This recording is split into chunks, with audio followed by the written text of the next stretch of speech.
तो उसमें हम ये देखेंगे कि विल और गोइंग टू के अंदर फ़र्क क्या है। लेकिन अभी इस लेसन में आप सिर्फ इतना ध्यान में रखेंगे, विल और गोइंग टू के अंदर कोई फ़र्क नहीं है, ठीक है।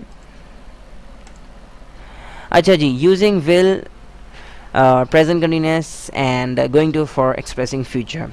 मैं ये बात बताना बहुत ज़्यादा ज़रूरी समझता हूँ सब लोगों को, वो ये है कि भाई मुस्तकबिल ज़ाहिर करने का कोई एक तरीक़ा नहीं होता। जैसे कि मैं पहले भी बता चुका हूँ ये बात, मैंने आपको ये बात बताई थी कि यानी कि मुस्तकबिल ज़ाहिर करने के बहुत सारे तरीक़े होते हैं, जिसमें से हम जो है वो 2 सीख चुके हैं और तीसरा तरीक़ा हम सीख रहे हैं। यानी कि आप जानते हैं कि हमें मुस्तकबिल ज़ाहिर करने के लिए हम विल इस्तेमाल कर सकते हैं, और अगर चाहें तो प्रेजेंट कंटिन्यूअस टेंस का भी इस्तेमाल कर सकते हैं, और इसके अलावा बी गोइंग टू भी इस्तेमाल हो सकता है फ्यूचर ज़ाहिर करने के लिए।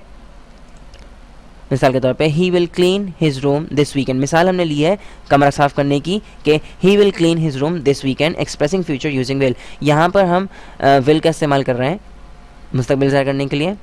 अच्छा, इसी जुमले को अगर प्रेजेंट कंटिन्यूअस टेंस में कहा जाए तो इस तरह हो जाएगा, he is cleaning his room this weekend, ये भी expressing future using present continuous tense, और he is going to clean his room this weekend, expressing future using be going to. तो आप देख रहे हैं कि तीनों के तीनों जुमले जो हैं वो एक ही बात कर रहे हैं, कमरे की सफाई की, कब, इस हफ्ते, लेकिन तीनों का तरीका अलग है।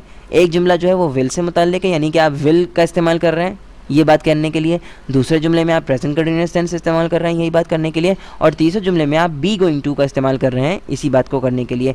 तो अब ये आपकी अपनी मर्ज़ी है कि भाई आप विल का इस्तेमाल करना चाहते हैं मुस्तकबिल ज़ाहिर करने के लिए, या प्रेजेंट कंटिन्यूअस टेंस का इस्तेमाल करना चाहते हैं, या बी गोइंग टू का इस्तेमाल करना चाहते हैं। अब अगर कोई शख्स विल का इस्तेमाल करता है कि भाई वो कहता है he will clean his room this weekend, तो आप उसको ये नहीं कह सकते नहीं भाई तुम्हें प्रेजेंट कंटिन्यूअस टेंस इस्तेमाल करना चाहिए, यानी कि ही is cleaning his room this weekend को नहीं। भाई देखें, ये इंसान की अपनी मर्ज़ी है कि वो क्या इस्तेमाल करना चाहता है। अगर वो विल का इस्तेमाल करना चाह रहा है तो वो विल इस्तेमाल कर ले, और अगर आप जो है वो प्रेजेंट कंटिन्यूअस टेंस इस्तेमाल करना चाहते हैं तो आप प्रेजेंट कंटिन्यूअस टेंस इस्तेमाल कर लें मुस्तकबिल ज़ाहिर करने के लिए, और अगर कोई शख्स जो है वो गोइंग टू का स्ट्रक्चर इस्तेमाल करना चाहता है तो वो गोइंग टू इस्तेमाल कर ले।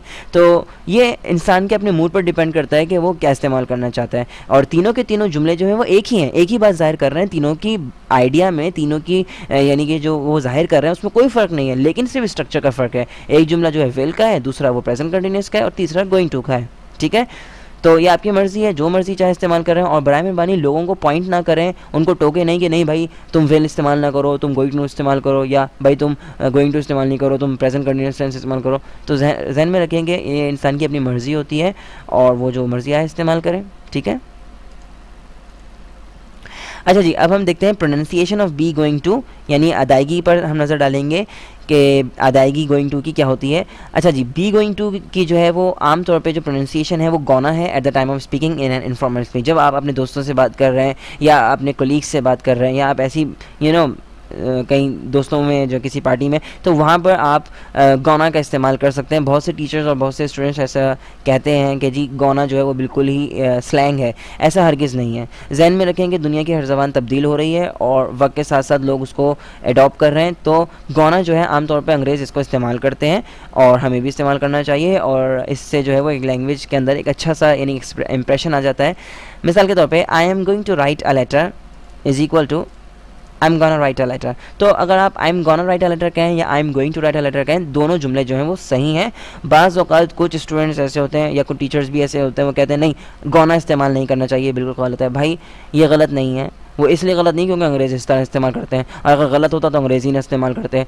जहन में रखें कि बहुत सारी चीज़ें इस्तेमाल होती हैं और वो लैंग्वेज का हिस्सा बन जाती हैं, और लैंग्वेज जो है वो तब्दील हो रही है, मुस्तकिल तब्दील हो रही है। हर ज़बान दुनिया की जो है वो तब्दील हो रही है, अगरचे रूल्स तो वैसे रहते हैं लेकिन अल्फाज की अदायगी में बहुत फ़र्क आ जाता है, ठीक है। तो अगर आप गौना इस्तेमाल करना चाहें तो आप गौना इस्तेमाल कर सकते हैं, और ये सुनने में भी काफ़ी अच्छा लगता है।